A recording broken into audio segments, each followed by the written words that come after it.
एक गांव के किनारे बनी कुटिया में एक साधु रहता था। वो दिन भर ईश्वर का भजन कीर्तन करके समय बिताता था। उसे ना तो अपने भोजन की चिंता रहती थी और ना ही धन कमाने की। गांव के लोग स्वयं ही उसे भोजन दे जाते थे। साधु उसी भोजन से पेट भर लिया करता था।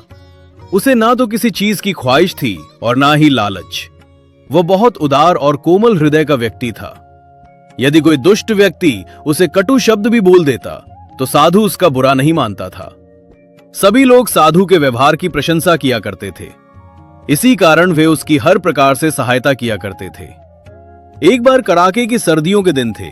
साधु अपनी कुटिया में आग जलाकर गर्मी पाने का प्रयास कर रहा था। तभी उसे अपने दरवाजे पर दस्तक सुनाई दी।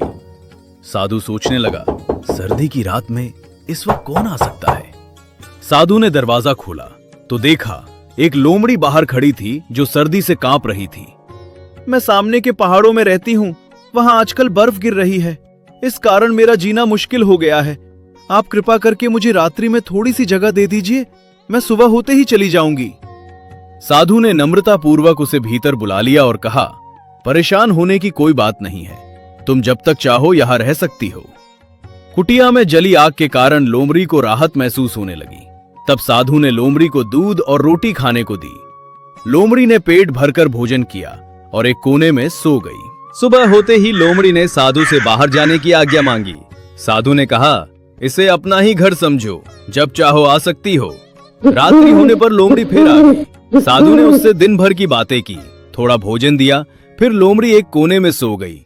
इसी तरह दिन बीतने लगे। लोमड़ी प्रतिदिन रात्रि होने पर आ जाती और सुबह होते ही जंगल की ओर चली जाती।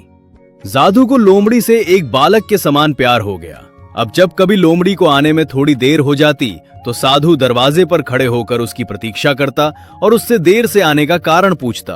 लोमड़ी भी साधु से हिल मिल गई थी और उसे बहुत प्यार करने लगी थी। कुछ महीने बीत जाने पर मौसम बदलने लगा। एक दिन लोमड़ी बोली, आपने मेरी इतनी देखभाल और सेवा की है, मैं इसके बदले आपके लिए कोई कार्य करना चाहती हूँ। साधु ने कहा, मैंने तुम्हारी देखभाल करके तुम पर कोई उपकार नहीं किया है, ये तो मेरा कर्तव्य था। इस तरह की बातें करके तुम मुझे शर्मिंदा मत करो। लोमड़ी बोली, मैं किसी उपकार का बदला नहीं चुकाना चाहती, मुझे आपके साथ रहते रहते आपसे प्यार हो गया है। इस कारण मैं आपकी सेवा करके स्वयं को गर्वान्वित महसूस करना चाहती हूँ। मेरी हार्दिक इच्छा है कि मैं आपके काम आऊं। साधु को लोमड़ी की प्यार भरी बातें सुनकर हार्दिक प्रसन्नता हुई। वह खुशी से गदगद हो उठा और लोमड़ी के सिर पर हाथ फेरते हुए बोला, मुझे न तो किसी चीज की आवश्यकता है और ना ही कोई विशेष इच्छा। गांव के लोग कुटिया में ही मेरा भोजन पहुंचा जाते हैं। मेरी बीमारी में वे मेरा ध्यान रखते हैं, मुझे और क्या चाहिए। लोमड़ी बोली, ये सब तो मैं जानती हूँ। इतने महीनों तक आपके साथ रहकर आपकी आत्मसंतोष की प्रवृत्ति को मैंने अच्छी तरह देखा व सीखा है। फिर भी कोई ऐसी इच्छा हो जो पूरी ना हो सकती हो तो बताइए, मैं उसे पूरा करने की कोशिश करूंगी। साधु कुछ देर सोचता रहा, फिर सकुचाते हुए बोला, यूं तो जीते जी मुझे किसी चीज की आवश्यकता नहीं है, फिर भी कभी कभी सोचता हूं कि मेरे पास एक सोने का टुकड़ा होता, जिसमें से कुछ मैं भगवान को चढ़ा देता और कुछ मेरे मरने पर मेरे क्रियाकर्म के काम आ जाता। मैं गांव वालों की कृपा का बदला अपनी मृत्यु के बोझ से नहीं देना चाहता। लोमड़ी साधु की बात सुनकर बोली, बस इतनी सी बात है बाबा, इसमें आप इतना सकुचा रहे थे। मैं कल ही आपके लिए सोने का एक टुकड़ा ला देती हूं। साधु ने कहा, मुझे कोई भी ऐसा सोने का टुकड़ा नहीं चाहिए जो चोरी किया हो या किसी से दान में प्राप्त किया हो। लोमड़ी साधु की बात सुनकर सोच में पड़ गई। फिर बोली, बाबा, मैं आपके लिए ऐसा ही सोना ला कर दूंगी। इसके बाद लोमड़ी बाबा की कुटिया से हर दिन की भांति चली गई। शाम होने पर साधु लोमड़ी का इंतजार करने लगा, परंतु घंटे बीत गए, लोमड़ी वापस नहीं आई। साधु को लोमड़ी की फिक्र में ठीक प्रकार नींद नहीं आई।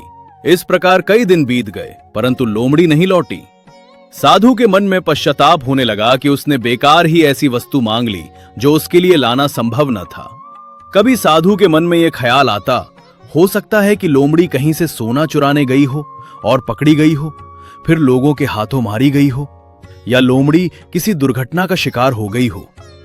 साधु को लोमड़ी की बहुत याद आती थी। जैसे ही वो रात्रि का भोजन करने बैठता, उसे लोमड़ी की मीठी बातें और साथ में भोजन खाना याद आ जाता था। कुछ महीने बीत गए और साधु को लोमड़ी की याद कम सताने लगी। साधु अपने भजन कीर्तन में मस्त रहने लगा।